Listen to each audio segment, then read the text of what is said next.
Bienvenue dans Deep Media, le podcast qui décrypte les médias à l'heure du numérique.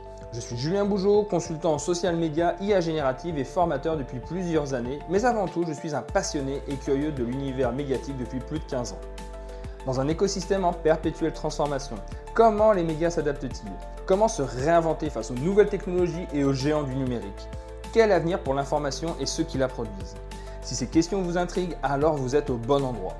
Deep Media, c'est un temps de réflexion et d'échange avec celles et ceux qui façonnent l'avenir du secteur.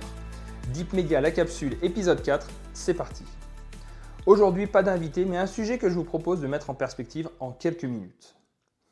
On a longtemps cru que les réseaux sociaux étaient simplement un canal de diffusion, un moyen parmi d'autres pour les médias d'atteindre leur public. Mais aujourd'hui, il faut bien regarder les choses en face. Ils ne sont plus seulement un canal, ils structurent, ils façonnent.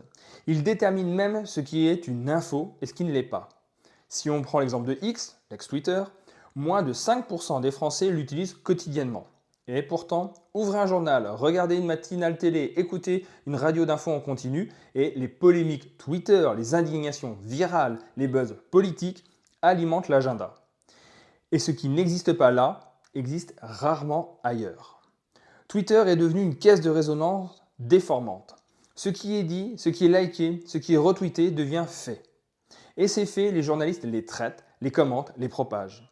Mais à force de courir après la viralité, ce ne sont plus les journalistes qui hiérarchisent les infos, ce sont les algorithmes. Pire, cette influence déborde.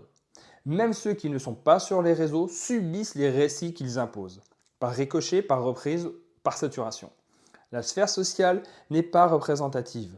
Elle est un bruit plus qu'un signal. Et pourtant, dans bien des rédactions, c'est elle qui dicte les angles, les titres, les alertes push. On enquête sur ce qui fait clic, on vérifie ce qui fait buzz. Mais qui vérifie le cadre même de ce qu'on choisit de traiter? Alors que faire? Faut-il fuir les réseaux pour les médias? Non, pas nécessairement, mais les remettre à leur juste place. Ce sont des outils, pas des boussoles, des miroirs souvent déformants, pas des baromètres de la réalité.